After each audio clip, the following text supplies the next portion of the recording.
Brasil na Segunda Guerra Mundial. Senhores e senhoras que assistem ao canal Arte da Guerra, do nosso comandante Farinato, um bom dia para todos e todas. Vamos falar sobre a Força Expedicionária Brasileira, seus feitos, valores e o legado que deixou para o Exército e para o Brasil. O Brasil precisa resgatar a história da Força Expedicionária Brasileira, de nossos pracinhas que combateram gloriosamente nas montanhas italianas. Em 1942, a nação foi desafiada por um inimigo de ideologia totalitária, racista, que se considerava uma raça superior, destinada a dominar o mundo. Submarinos do eixo nazi-fascista torpedearam navios mercantes brasileiros, matando mais de 1.000 de nossos irmãos. O brasileiro superou enormes carências num esforço notável para participar do conflito, com uma força expedicionária que colheu brilhantes vitórias sobre a poderosa e temida Wehrmacht alemã.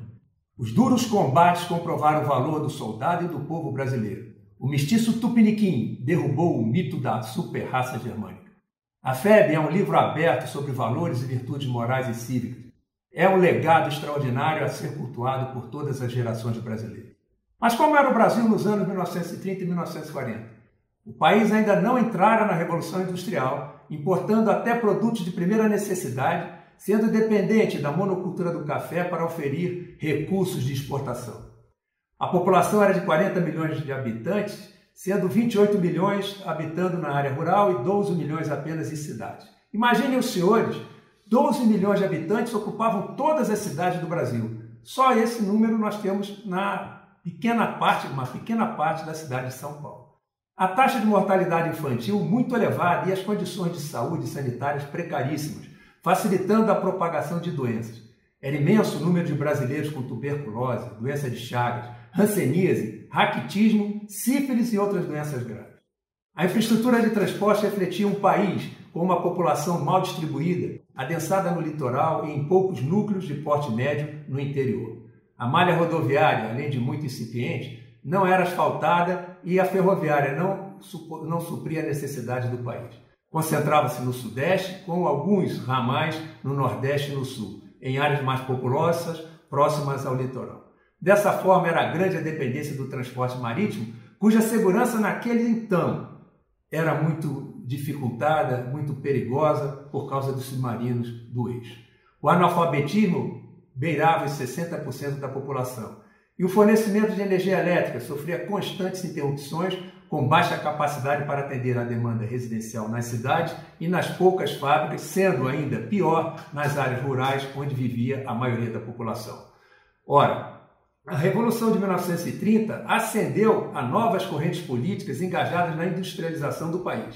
Teve início a evolução política, econômica e social do Brasil, que passou em 3 décadas de rural e agrário para urbano e industrial. A urbanização, a industrialização, a imigração de contingentes europeus e japoneses fizeram crescer a classe média, melhoraram as condições de vida nas cidades, expandiram a educação, fortaleceram os ideais democráticos, mas também facilitaram a introdução das ideologias marxista-socialista e nazi-fascista oriundas da Europa. Em 1937, o presidente Getúlio Vargas decretou o Estado Novo, implantou uma ditadura que permaneceu até 1945.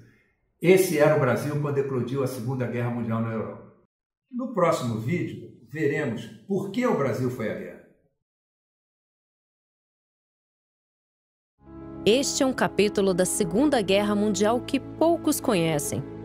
A FEB, a Força Expedicionária Brasileira, contou com a participação de enfermeiras que tiveram um importante papel de apoio às nossas tropas.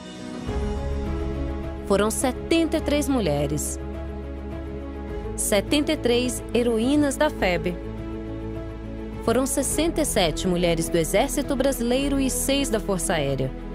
Enfermeiras que foram voluntárias para a guerra e se juntaram aos cerca de 25 mil militares brasileiros. Sabia que o Exército queria enfermeira.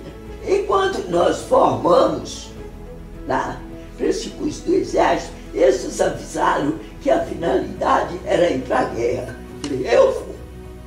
Eu vou para a guerra. Enfermeiras que tiveram coragem de enfrentar o desconhecido, contribuindo para a vitória contra o nazifascismo e, acima de tudo, fazendo história. Eu fui para a guerra por ousadia, coragem de enfrentar a vida. Coragem reconhecida por todos aqueles que viram de perto os horrores da guerra.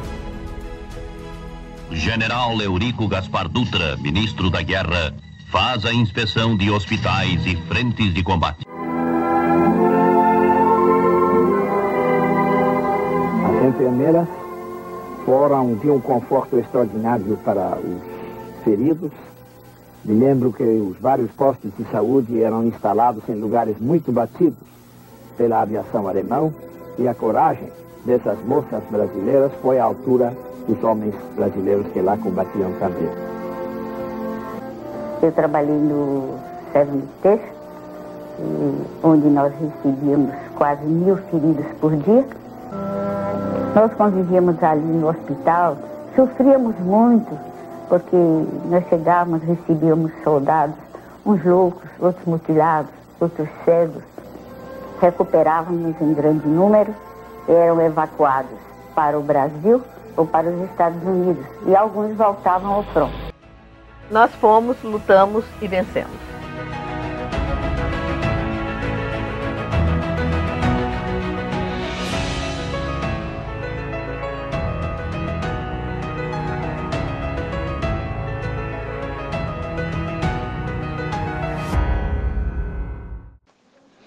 Feliz a pátria, que nos momentos difíceis conta com seus filhos, prontos para defendê-la e honrá-la, na paz e na guerra. Foi assim que, nos idos de 1940, num Brasil essencialmente rural e com uma precária infraestrutura de transporte, jovens voluntários atenderam prontamente ao chamado da pátria para defender a democracia em solo europeu contra o nazifascismo. A FEB reuniu e preparou mais de 20.000 brasileiros que foram exemplo de coragem e bravura nos combates da Segunda Guerra Mundial, com decisiva atuação em Monte Castelo e Montese, entre outros. Seguindo o exemplo da juventude de ontem, concluímos aos jovens de hoje a se dedicarem com seu trabalho e com muito patriotismo em prol do engrandecimento do Brasil, seguindo o exemplo dos bravos pracinhas, integrantes da Força Expedicionária Brasileira.